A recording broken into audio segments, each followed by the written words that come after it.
Hold on to your rods, because this week on the Guide's Guide, we're braving the wild waters of Bamfield, British Columbia in late May. We're teaming up with the West Coast legend Dan Bishop from Bish'n'Sons Fishing Charters. He's got over 50 years of experience in these waters, and 30 of those have been spent putting clients onto fish as a charter captain. Bish knows this coastline better than the back of his hand. The forecast? Well, it's nautical. Blowing and rolling and barely letting up. But the mission is fishing.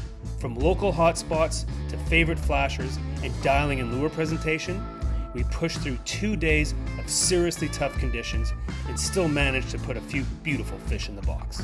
So stick around and discover how to fish smarter, catch fish when conditions are stacked against you, and get dialed into everything that the beautiful Bamfield area has to offer. Welcome to the Guide's Guide.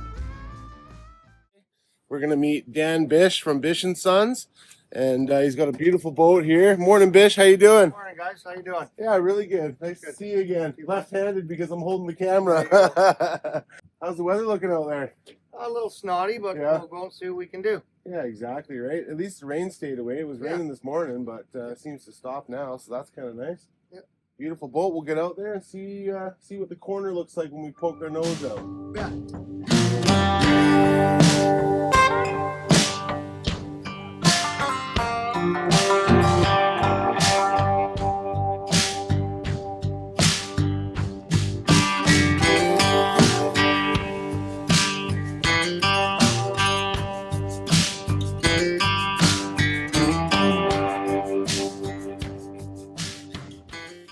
This morning we decided to start off at Cape Beal. You can see the waves behind me. It was a little bit gnarly last night, a little bit of wind. There's wind predicted for today. This is a little bit less windy than some other locations. And remembering this time of year, you're not allowed to keep any salmon 1 mile offshore. So we're fishing from 1 mile inside. Starting off at Cape Beal this morning, see what happens. We're going to start with the Sexy 69 from West Coast Fishing Tackle. It's been an absolutely amazing lure. This combination for me has been stellar. It's been unbelievable. And that's the chartreuse flasher. Yes, sir. Yep. And we are going to start it at 99 feet because we're in 100 feet of water. This side, chartreuse again. I notice the fish likes this chartreuse color, and the Aquaman spoon. Great needlefish imitation. Oh, fish on! Tyler, give me the camera.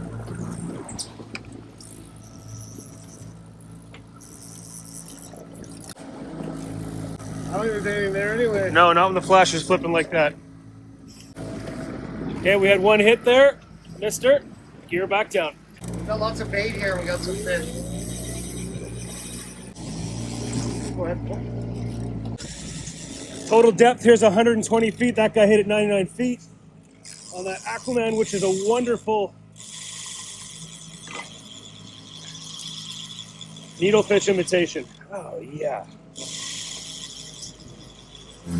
That's just giving me a hand by putting the kicker on. We're good. Ah, we lost him. No.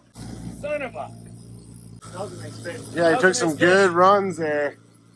This episode is brought to you by West Coast Fishing Tackle, the quality anglers deserve. Parksville Boathouse, your full-service boat dealer and chandlery. Gone Fishing, serving Vancouver Island and beyond for over 30 years.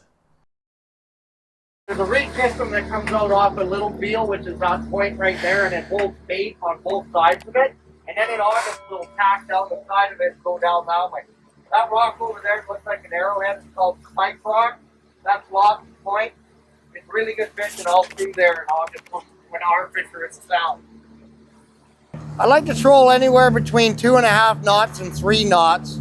You want your gear to move. You can never really troll too fast for salmon. I've caught coho going 8 knots, 7 knots tuna fishing. If they want to eat, they're a predator, they're going to eat. If you go too slow, then your gear doesn't work as well. Early in the season in May and June, we're targeting salmon that are eating needlefish, immature herring, and once in a while, squid. So when the squid are in, that's their favorite. And after that, they like the immature herring and the needlefish. And then you're trying to imitate as close as you can to what they're feeding and trying to fish in the bait. Whenever you see bait, that's where the fish is going to be. Yeah, I did it Bish's way. Atta Pull boy. the rigger up. Good job, lads. Little snotty out here, just wondering how you're making out. Double, double, double. Haven't had a bite yet.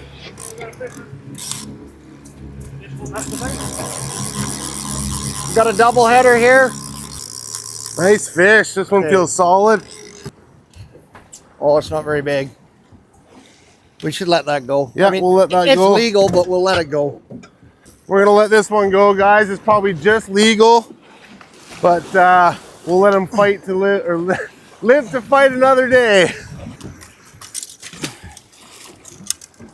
When we got that fish on, and the fish was biting and it was still attached to the clip on the rigger, what Bish does is he actually turns the auto up on, which is gonna bring the cannonball up, and it's actually gonna set that hook, release the line from that clip, and then you can easily pull your rod out and fishermen just get started playing that fish.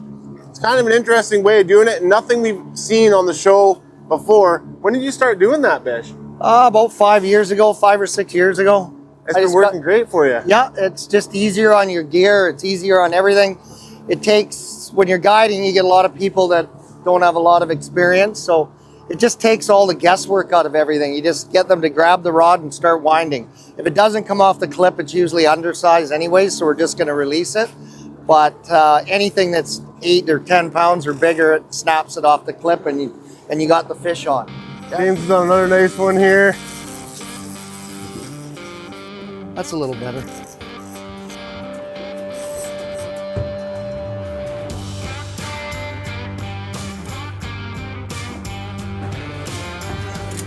Oh, there it goes. It's not ideal conditions by any means. Tough when you're bucking it like that. You got the fish right beside the boat. Sometimes she spits and that's the way it goes. But we keep on fishing. 0 for 2. What's happening here? Well, we released mine actually, so that is. Yeah, we I'm could 0 for 2. Oh yeah, you are 0 for 2. That one we could have kept for dinner, That's a but nice fish. So we've been into 4 fish this morning. When we came out first thing, Bish took us all the way up as far as he wanted to start his troll. We trolled down towards the inlet, hooked into 2. We turned around and trolled back out.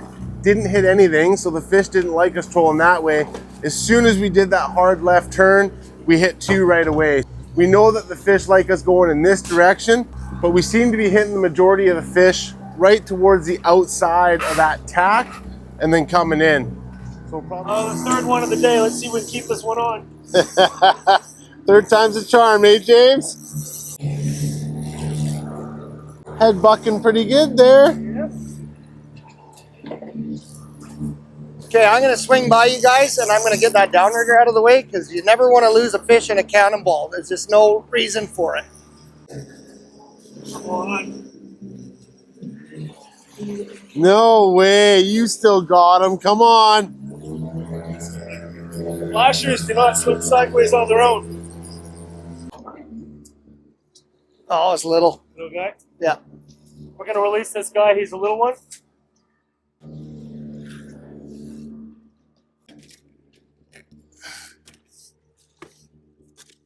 I mean, he's legal, but he's small. Looking at the sounder here, Bish, it looks like you got quite a bit of structure down there. Yeah, all this is all structured. There's a lot of rock piles in here and a lot of reefs. And the bait gets pushed in with the tide and the salmon come in to feed. All these salmon are coming down the coast and they're coming down the coast. They hit Tofino, Ucluelet here, Renfrew, and then they go where they're gonna go.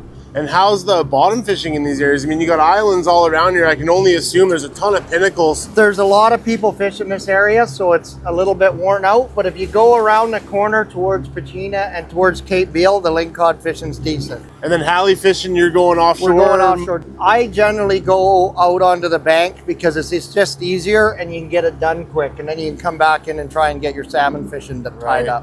And the bank's about 2 miles offshore? It's anywhere from 5 miles to 25 miles. Okay, wow, big bank, eh? Yeah, Nice. that's the nickname of it, the big The bank. big bank, there you go, perfect. It really is. There's definitely some streakers on that sounder, guys. Take Yeah. a look at that.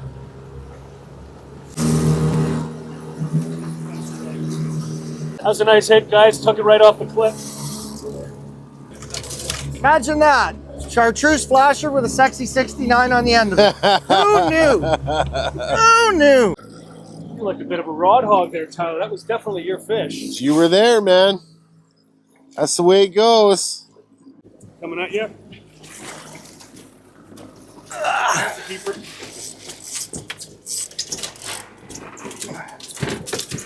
Oh yeah, that's a canner for sure.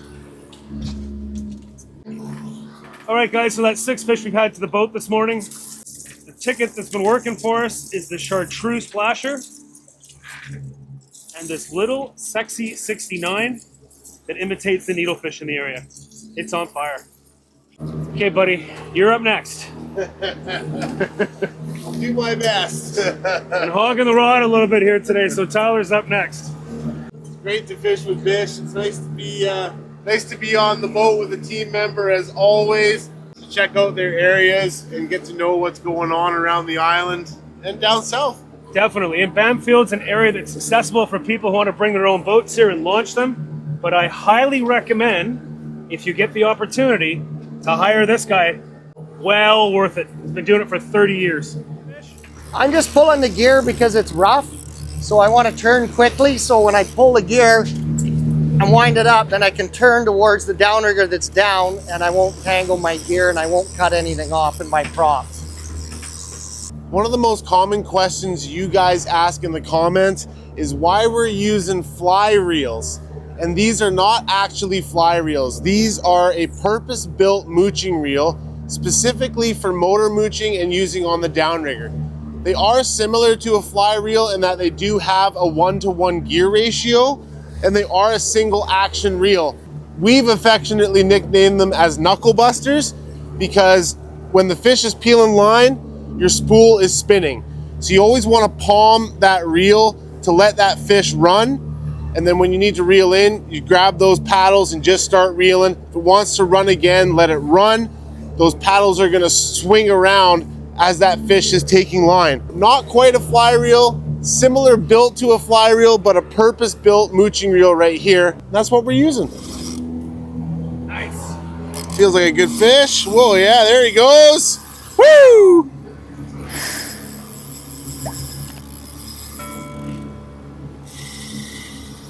That's what I mean, let it run, right? Those are knuckle busters right there. They don't call him Fishy Bishy for no reason. Oh, he took a good run on me there. He's a couple 100 yards out now. Oh, yeah, that's a good fish.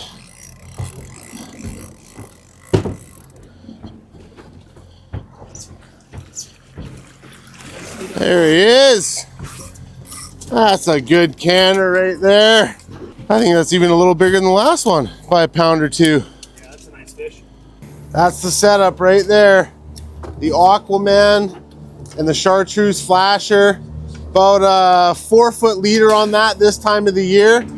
And just absolutely beauty fish. Took a really nice run there, but we got him in. And we're gonna go straight to the canner with those ones for sure. So goes to show you, even on a day like today, you can come out and figure out where the fish are, which direction they like to bite on, and you know, stay safe. Keep your feet underneath yourself. Move with the waves. Catch some fish. We're gonna head back in towards the inlet here from this washing machine out here. We got 2 really nice fish in the boat, and just a really great morning on the water. We'll see you guys back in the inlet where it's a little calmer. This episode is brought to you by Parksville Boathouse, your full-service boat dealer and chandlery. Gone Fishing, serving Vancouver Island and beyond for over 30 years. West Coast Fishing Tackle, the quality anglers deserve. My favorite spots to fish in August is all down that tack right there and then down past Execution and back. I'll sneak down here and fish. And sorry, what was this point here called? This is Whittlestone. Whittlestone. Yeah. This is Execution Rock. That's Topultis Bay in there. And then that's Cape Beal where we started this morning. And the fish come down this side and it's really good fishing in here in August. And you fish right in tight on the beach. It's about 47 feet deep. We're always fishing anywhere from 25 to 45. in a spot like in here, you're probably running bait. I would be running anchovies in August. Yeah. Absolutely. Naked with no flasher or with a flasher? No, same flasher. Same I love flasher, that chartreuse. Look at Yeah. the smile on his Oh, face, yeah. guys. That's the big one for Bish, is that chartreuse flasher. Yeah, and then same thing. I run all my leaders I'm not a tall guy, but I run them from here down to the ground, so about 4.5 feet. Okay. And if you get a bunch of boats in there, then sometimes you have to lengthen your leaders if they get flasher shot. These are my two favorite flashers: West Coast Fishing Tackle chartreuse, Hotspot purple gold. All the old school guys like myself and the guy that's running in right now behind us, who's guided here not quite as long as me, but just about, all he runs is that. I run this now because it's been phenomenal, but if I didn't, that'd be my go-to flasher, especially when the springs start bronzing up and they're starting to go up the river. You got your bronze color right there. And that's what you're doing with your flashers. You're trying to give your lure or your bait a little more action, and you're also trying to imitate a salmon that's eating the bait, which creates another predator to try and take it from them. And that's what it's all about. So everybody that follows me on Instagram and everything else knows that this Sexy 69 was just on fire for me last year. It produced today again. And anytime you're imitating needlefish or immature herring, I can't speak highly enough of this lure. It is absolutely insane. When the needlefish are in, they're always on the bottom. So you want to always have your gear close to the bottom. So when you're fishing in tight, you only got 50 feet of water, then 47 feet gives you enough room for your flasher to spin around and not lose your gear. At this time of year, we're fishing a little bit deeper because the bait's out a little bit more, and these fish are all traveling down the coast, so we're fishing 88, 99, stuff like that. Okay, when do the coho generally turn up in this area? Coho come into here, and usually in July. Right now there's some around, but they're too small. They're just blueback still.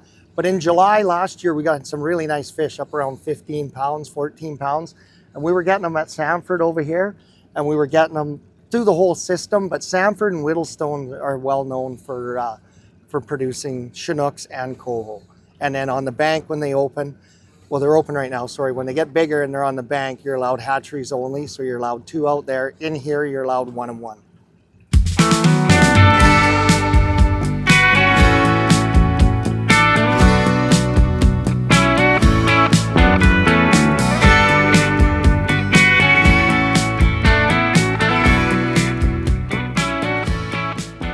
What an awesome day. Thanks so much, Bish. That was This a was blast. wicked. What did we get into there? 7 fish? 7 fish, kept these 2 beauties. If you guys are in the Bamfield area and you're looking for a guide, look no further than this guy right here. Unbelievable morning. Bish'n'Sons. It was wicked. We were out at Cape Beal there. Yep. Yeah, and it was out pretty snotty, but we still managed to find him. And hopefully you guys enjoyed this episode. Got some good information from Bish here. He shared everything he possibly could, fishing here for 50 years, guiding here for 30. Just an amazing day. Don't forget to like, subscribe, and comment. It really helps out the channel. We'll see you on the next episode.